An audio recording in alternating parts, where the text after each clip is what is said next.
കരുണാകരൻ സോണിയ അകൽച്ച തുടങ്ങിയത് പത്മജയെ ചൊല്ലി എന്ന് കെ.വി. തോമസ് പുസ്തകത്തിൽ കുറിക്കുന്നു. 2001-ൽ കെ മുരളീധരനെ KPCC അധ്യക്ഷനാക്കാൻ സോണിയാഗാന്ധിക്ക് താൽപര്യമുണ്ടായിരുന്നില്ല. സർക്കാർ സുഗമമായി മുന്നോട്ടു പോകാനായി മാത്രം ഇക്കാര്യം സോണിയാഗാന്ധി അംഗീകരിക്കുകയായിരുന്നു.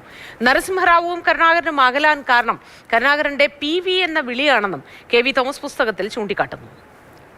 പ്രദീപ് ജോസഫ് വിവരങ്ങളുമായി ചേരുന്നുണ്ട്. Pradeep, good morning.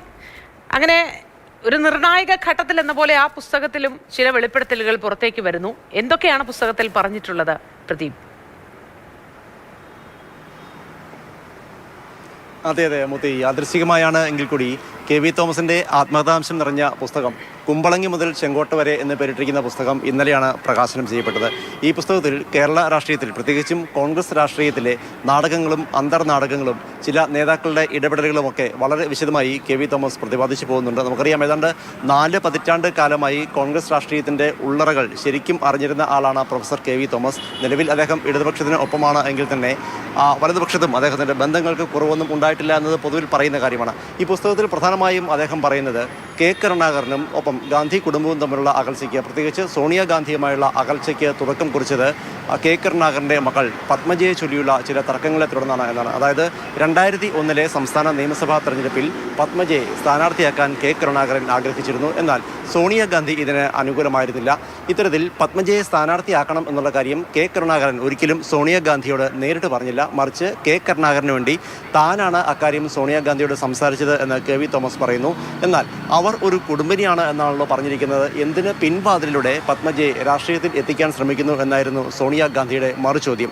ഈ ഒരു സംഭവത്തോടെയാണ് കെ കരുണാകരനും സോണിയാഗാന്ധിയും തമ്മിലുള്ള ബന്ധം വഷളായി തുടങ്ങിയത് എന്നാണ് കെ.വി. തോമസ് പുസ്തകത്തിൽ പറയുന്നത്. പിന്നീട് 2001-ൽ കെ മുരളീധരനെ KPCC അധ്യക്ഷനാക്കുന്നതിനോടും സോണിയാഗാന്ധിക്ക് അശേഷം താല്പര്യമുണ്ടായിരുന്നില്ല. എന്നാൽ അന്നത്തെ കേരളത്തിലെ UDF സർക്കാർ സുഗമമായി മുന്നോട്ട് പോകണം എന്നുള്ള ഒരു ഒറ്റ ആഗ്രഹം കൊണ്ട് മാത്രം സോണിയാഗാന്ധി ഈ ഒരു തീരുമാനമെടുക്കുകയായിരുന്നു, അല്ലെങ്കിൽ മുരളിയെ KPCC അധ്യക്ഷനാക്കാൻ സമ്മതിക്കുകയായിരുന്നു എന്നാണ് കെ.വി. തോമസ് വെളിപ്പെടുത്തുന്നത്. മറ്റൊന്ന്, ഹൈക്കമാൻഡിനെ എതിർത്ത് കോടോത്ത് ഗോവിന്ദൻ നായരെ രാജ്യസഭാ സ്ഥാനാർത്ഥി ആക്കിയത് കെ കരുണാകരനും സോണിയാഗാന്ധിയും തമ്മിലുള്ള അകലം വർദ്ധിപ്പിക്കുന്നതായി.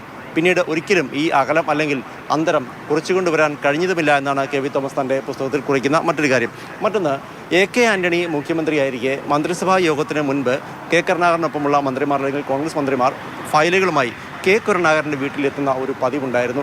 താൻ ഇതിനെ നഖശികാന്തം എതിർത്തിരുന്നു. കാരണം ഇത് രാഷ്ട്രീയ ധാർമ്മികതമായ ഒരു കാര്യമല്ല. അതുകൊണ്ട് തന്നെ താൻ ഇതിനെ എതിർത്തിരുന്നു. വേണമെങ്കിൽ രാജിവെക്കാൻ തയ്യാറാണ് എന്ന് പോലും താൻ കെ കരുണാകരനെ അറിയിച്ചിരുന്നു എന്നാണ് കെ.വി. തോമസ് പറയുന്നത്. നമുക്കറിയാം, കെ കരുണാകരൻ്റെ വിശ്വസ്തനായാണ് കെ.വി. തോമസ് രാഷ്ട്രീയത്തിൽ അറിയപ്പെട്ടിരുന്നത്. പക്ഷേ താനും കെ കരുണാകരനും തമ്മിൽ എങ്ങനെയാണ് അകന്നു തുടങ്ങിയത് എന്നത് ഉൾപ്പെടെയുള്ള കാര്യങ്ങളാണ് ഈ പുസ്തകത്തിൽ കെ.വി. തോമസ് പറയുന്നത്. മറ്റൊന്ന്, PV നരസിംഹറാവുവും കെ കരുണാകരനും തമ്മിലുള്ള അഭിപ്രായ വ്യത്യാസം ഏതാണ്ട് എല്ലാവർക്കും തന്നെ അറിയാവുന്നതാണ്. ഇതിൻ്റെ പ്രധാന കാരണം എന്ന് പറയുന്നത്, ഒരിക്കലും നരസിംഹറാവുവിനെ പ്രധാനമന്ത്രി PM എന്നോ അല്ലെങ്കിൽ നരസിംഹറാവു എന്നോ വിളിക്കാൻ കെ കരുണാകരൻ തയ്യാറായിരുന്നില്ല. PV എന്ന് മാത്രമായിരുന്നു കെ കരുണാകരൻ എപ്പോഴും നരസിംഹറാവുവിനെ വിശേഷിപ്പിച്ചിരുന്നത്.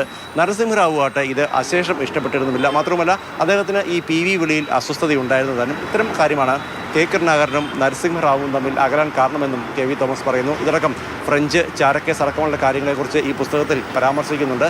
സാങ്കേതികമായി ഇതൊരു ചാരക്കേസാണ് എന്ന് തനിക്ക് തോന്നുന്നില്ല എന്നാണ് ഫ്രഞ്ച് ചാരക്കേസിനെ കുറിച്ച് കെ.വി. തോമസ് പരാമർശിക്കുന്നത്. എന്തായിരുന്നാലും പുതിയ മന്ത്രിസഭാ യോഗം ഇത്തരത്തിൽ നീണ്ടുപോവുകയും കോൺഗ്രസ് രാഷ്ട്രീയത്തിലെ പല കാര്യങ്ങളും വീണ്ടും ചർച്ചയാവുകയും ചെയ്യുമ്പോഴാണ്, യാദൃശ്ചികമായാണ് എങ്കിൽ കൂടി കെ.വി. തോമസിന്റെ പുസ്തകം ഇപ്പോൾ പുറത്തു വന്നിരിക്കുന്നത്. അതിൽ കോൺഗ്രസിലെ ആദ്യം സൂചിപ്പിച്ചതുപോലെ രാഷ്ട്രീയ നാടകങ്ങളെക്കുറിച്ചും അന്തർനാടകങ്ങളെക്കുറിച്ചും ഒക്കെ പരാമർശിക്കപ്പെടുകയും ചെയ്തിരിക്കുന്നത്.